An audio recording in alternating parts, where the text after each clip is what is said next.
egaa na hordofaa jirtu yoo ta'e bakka gammaddan jechaa jira. Hin dhufamu. Waaqayyo si waamu owwaadhuuf kan jedhu irraan jalqabe. Waaqayyo yeroo si waamu maaliif akka si waamu? Waaqayyo mallattoo si waamu saka ittiin beektu yeroo si laataan jedhe lakkoofsa tokko faarratti. Lakkoofsa lammaffaa irratti immoo akka Waaqayyoof owwaachaa jirtu kanatti ittiin beektu Waaqayyo maal godhan jedhe si ergataan jedhe in ergamtaaf. Si ergataati immoo ergamtaaf. Innaa deemtu immoo madureen si harkaan badiin jenni. Bu'aa qaba immoo jenni. Waaqayyo nama ergatee harka duwwaa miti. Qacaramtee jirta waan ta'eef Waaqayyo si qacarateera waan ta'eef si ergateera waan ta'eef wantoota si barbaachisan kamiyyuu Waaqayyoon guuta. Garuu Waaqayyo yeroo si ergatu isaaf hojjettee booddee kennaan isii kennu sitti hima. Gaggabaabsee sitti hima. Isuma kana immoo yeroo bira gabbisee sammuu kee bal'achaa deemu sammuu kee progressive yeroo itti gootu sammuu kee duukaa barumsa kan cimsee fiduu hin danda'a. Akkasin na hubattan tan deemaa jira jechuudha. Kanaaf lakkoofsa sadaffaa kana keessatti immoo Waaqayyo warra ergateef maal godhaa? Warra ergateef maal isa biraa argatu? Isa jedhuufi tokkoffaa Waaqayyo biraa maal argatu? Warri Waaqayyo ergate maal argatu? Tokkoffaa kan isaan argatan jireenya bara baraa argatu. Meemeen nuuf dubbifamu. Waaqayyo keessatti tokkicha ilma isaa hamma kennuufitti biyya lafaa jaallate. Waaqayyo tokkicha ilma isaa hamma kennuufitti biyya lafaa jaallate. Kun immoo isatti kan amanu hundinuu jireenya bara baraa haa qabaatuuf malee haa baduuf miti. Bakka jireenya bara baraa haa qabaatuuf malee akkatti baduu miti. Kennaa Waaqni sii kennu keessaa gaafa si ergatu calqaba ati mindaa kee lakkaachaa nama deemu ta'uu qabda. Mindaan kee maa inni jireenya bara baraati. Jireenya bara baraa mindaa kee godhattee jiraachuu qabda. Sarara nyaattu miti. Sarara namni harka sii reebu miti. Inni Waaqa sirraa barbaadu gatiin dadhabbii kee bara baraa tokkoffaa kana herreeggachuudhaan maltu maa inni jireenya bara baraati. Yeroo isaaf hojjettee jireenya bara baraa qabaattu immoo ulfina bara baraa qabaattu immoo wantoonni irra sirra ga'an jiraachuu qaba wantoota totobsitu. Maal jedha Roomee 8:18 gubbaarraa. Dhiphinni keenya si'anaa kun. Dhiphinni keenya si'anaa kun. Ulfina isa nuuf mul'ifamuuf jiru. Ulfina isa gara boruu nuuf mul'ifamuuf jiru wajjin. Wal bukkee qabnee ilaaluu akka hin dandeenyetti nan lakkaa. Bakka har'a yeroo dhiphannu isa boruu argannu caala waan ta'eef. Jireenya bara baraa caala waan ta'eef har'a yeroo ari'atamnu har'a yeroo reebamnu har'a nama kan nu badu har'a yeroo ilmi namaa daldaalee sooromee abbaa jibilaasii fooqimee kan ta'u ati yeroo harka duwwaa taatu nan kasaare jedhin kan kee mindaan guddaan. Your monthly salary is great. Inni jireenya bara baraati. Dhiphina har'aa kana obsi. Hiriyaan si gadi adeemu. Jalloota si miidhanii kanaan dura barumsa kennaa ture keessaa. Bantu sammuu kan jedhu akkamittiin jalloota wajjin jiraanna kan jedhu barumsi tokko isinii gadhiiseen ture yuutuubii gogaltan argachuu dandeessu. Jalloota wajjin jiraachuudhaaf akkamitti akka jiraannu warra nu dhiphisan warra nu giddirsan warra abdii nu tajjisa wajjin akkamitti akka jiraannu gadhiiseen ture. Irra deebi'aa yuutuubii sagalaati akkamittiin akka jalloota wajjin jiraatan kan jedhu tokko viidiyoo gogala laala. Kanaaf yeroo isaaf hojjennu dhiphachuu dandeenya. Anaa jedhanis hin ari'atu tokkummaa isaanii keessa hin baasu maqaa hin balleessu tokko tokkoo keessatti immoo hin ajjeesu warra kan mana hin galchu. Dhiphinni kun kan nutti dhufu maaliif mindaa ji'a arganna tontaan jireenya bara baraa karaa ilma isaa nuu kenname arganna. Kun jireenya bara baraati. Lafa kanarrattis yeroo isaaf ergamtu yeroo isaaf hojjettu kennaa sii kennamu jira. Iyyaaddain dhugaadha kana waadaan sii qala. Ati Waaqayyoodhumaaf ergame malee ati Waaqayyoodhumaaf garaa guutuu iddoo teessu ta'e inni baankii hojjetu iddoo baankii taa'e inni mana murtii jirtu mana murtii taa'e inni waajjirana jirtu waajjira taa'e iddoo teessu taa'iti. Ati zo bishaan qabatte dhugi. Ila waan biraan dhugi malee. Qodaa Sprite tinatti biiraan dhugi malee dhugi bishaan jubbuun qabu. Arguu namni isatti dhudhu. Galanni Waaqayyoo baata. Kanaaf naga dubbatu namni arwaa ejira. Agalgoonni kee dhugaatti dachaan waan ta'e. Laafuma kanarratti iyyuu immoo kaasaan sii kaffalamu jira. Waaqayyoodhaan isaaf jiraatte hafuura keetiin isaaf haarofte jirtu taanaan asirratti wanti sii kennamu jira. Mee kakuu moofaa keessa lafa tokkoon dubbisa. Akkana jedhaa. Meebolisi kee dubbisu. Ana Waaqayyo gooftaa keef hojjedhu. Ana Waaqayyo gooftaa keef si ergatuuf si uummateef hojjedhu. Ani immoo midhaan keef bishaan kee nan eebbisa. Ani immoo midhaan keef bishaan kee nan eebbisa.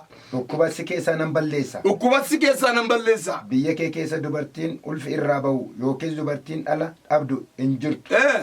Bara jireenya kee guutuus siif nan kenna. Gabaabsee waa dubbadhu dhaggeeffadhu. Tokkoffaa jireenya bara baraa qabaatta jenneerra.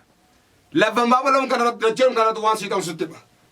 Isaanis keetta ka'eedu tokko digdamee gorsa kanarratti toleetta yoo boonta waan gaa'e lafti kun biqilchuu nyaattu jedha. waan gaalatti kun jechuun qabeenya waaqarratti hin arganne kan lafa duwwaa kanatti argattu jechuudha. Lafa kanarratti qabeenya si barbaachisa. Lafa kanarratti birrii si barbaachisa. Lafa kanarratti beekamtii si barbaachisa. Lafa kanatti jireenyi keetii wanti barbaachisu jira. Kanaaf ana waaqayyo keetiif hojjedhuudha. Seerri boqonnaa 23 lakkoofsa 25. Ani immoo midhaan kee bishaan kee eebbisaa. Midhaan kee bishaan kee eebbisa jechuun hiika gurguddaa lama qaba. Tokko hojii hojjettutti akka ati gammaddu, hojii hojjettu waan si barbaachisuuf akka sii guutu, hojii hojjettutti akka gammaddu, akka nyaattu, akka ittiin barattu, akka ittiin barsiifattu, otoo hojjettu akka beeloftu, hojjettu akka daartu sin godhu, hojiidhum kee si eebbisaa. Hojiidhum kee kanaan akka ittiin ulaagaa guuttu sii godhaa. Kana qofa miti. Midhaan kee bishaan kee eebbisa jechuun gaa'ila kee eebbisaa. Dhala godhattee gaa'ila dhaabbattee dhala hin dhabdu. Dhalli si harkatti hin du'u. Dhalli kee hamaan hojjetu. Dhalli kee waaqayyoof ta'a. Dhalli kee mana waaqayyoof ta'a. Gadameessa kee keessaa kan ba'u mana koo ijaara. Dhala dhabuudhaan hin jeeqamtu. Dhala godhattee mucaan kee waan nyaatu waan dhugu hin dhabu. Gaa'ila kee eebbisa jechuun abbaan haati ilmoo argu, akaakilee argu, abaabilee argu jedhe. Mana namoota baay'ee walatti galgaloota baay'ee kufaatiif sababa kan ta'e. Caammaa nama qabdeef dubartii nama qabdee namatti fidiin jedha Oromoon mammaaku. Qe'een namoota baay'ee kan eebba dhabe. Haadha mana ishii ijaarrachuu qabuu dandeessu jechuutu argataadha. Kan mana ishii dhabuu dandeessu guutte kan mana ishii qabuu dandeessutu hin jiru. Kan qe'ee jirtu. Kanaaf Salamoon maa jedha haadha manaa gubduu wajjin mana akka daanqootti qaaxxinii irra buluu wayyaa. Mana warra waaqayyoof hin hojjennee qe'ee isaanii eebban qabu. Nagaan isaanii. Mana isaanii keessa siree guddaa jira. Jireenyi guddaan hin jiru. Boqonnaan qaban. Dhalli isaanii wayyaalaa. Karaa dhagaadhaaf kunoo mootummaatti dhagaa darbatti. Mana barumsaa fa'aa gubdi. Makiinaa fa'aa gubdi dhalli isaanii. Ijoollee karaa dhumtu kamaniyyuu nama tajjeesatan booyifiin baay'ee. Ijoollee hundumaadhaaf waaqayyo abbaa miti. Kan waaqaaf hin hojjenneef waaqni abbaa miti. Kanaaf tokko tokko naafa fa'aa dhalata beektaa, jaamaa fa'aa dhalata, duudaa. Haadha tokko tokko gartanii beektanii mucaa ijaaf harkaan qabne guddiftiin. Abaarsa caalu kun. Biyyesuus Kiristoos. Erga wal fuudhanii booddee tokko gaa'ela qabatanii booddee yookiin haadha manaa xumurii guutuu bashitan nyaata. Abbaan mana fuula haadha manaa sana yeroo nuu bashitan nyaa, galgala bashitan nyaa, guyyaa bashitan nyaa. Kan fuudheera kan fuudhame caala. Tokko tokko abbaa manaa dhilbee gabba'een hojjetu waan mana keessa homaan qabu, waan uffatu hin qabu, nan heerume dhirsaan qabatteet maraatutti galtee rakkatti. Gaa'elli ishii nagaan qabu. Jireenyi ishii nagaan qabu. Midhaan kee bishaan kee tokko tokko wal fuudhee diggisii guddaan wal fuudhee diggisii malee wal hiika. Samaanaan wal fuudhee 40 gargar ba'a. Qe'een isaa nagaan qabu. Midhaan kee bishaan kee eebbisaa jechuun waaqayyo gaa'ela kee eebbisa, hojii kee eebbisaa. Inni kana bira dhukkuba mandara kee keessaa nan baasaa. Si keessa doontaa mandara kee keessaa. Boqonnaa seera babu boqonnaa 20 boqonnaa 15 durbiste aggaadha. Dhukkubaan biyya Gibxiitiin fide sirri kutuudha. Dhukkubaan biyya Gibxiitiin sirri kutuudha. Waaqayyoof hojjette waan ta'eef. Waaqayyoof jiraatte waan ta'eef. Maqaa waaqayyoo kana eebbiste waan ta'eef. Bashitanyaan taatu. Yeroo hundumaa damoonni kee xiqqoo ishii mana yaalatti bitta. Namni bara kana immoo waan waaqayyoof kennu dhaba malee waan mana kimii geessu hin dhabu. Namni bara kana mana waaqayyoof an kennate siin kennu inni mana kimii geessu kun liqaan dhabdu. Qe'ee keetti eebbifamaa miti jechuudha. Dubartiin dhalirraa dhala dhabde yookiin ulfi maseen sirri jidduun jiruudha. Maaliin maseensa beektaa waaqayyo? Ati iyyuu kan jirtu aatiif abbaan jirtan maal laawwatanii kana ijoollee siinii kenna mucaa sirraan dhalatinii dhiyabaara waaqayyo. Waaqayyoof gaafa hojjetu sii hojjetama. Harki waaqayyo sii hojjetan ta'a. Ayyaana qabeessa ta'a. Barri jireenya kee guutuu ta'aadha.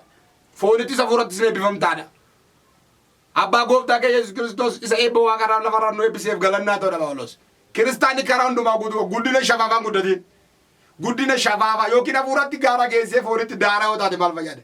Manni kee waaqayyoon galateeffachuu qaba. Manni kee mana namni nyaatee quufe ta'uu qaba.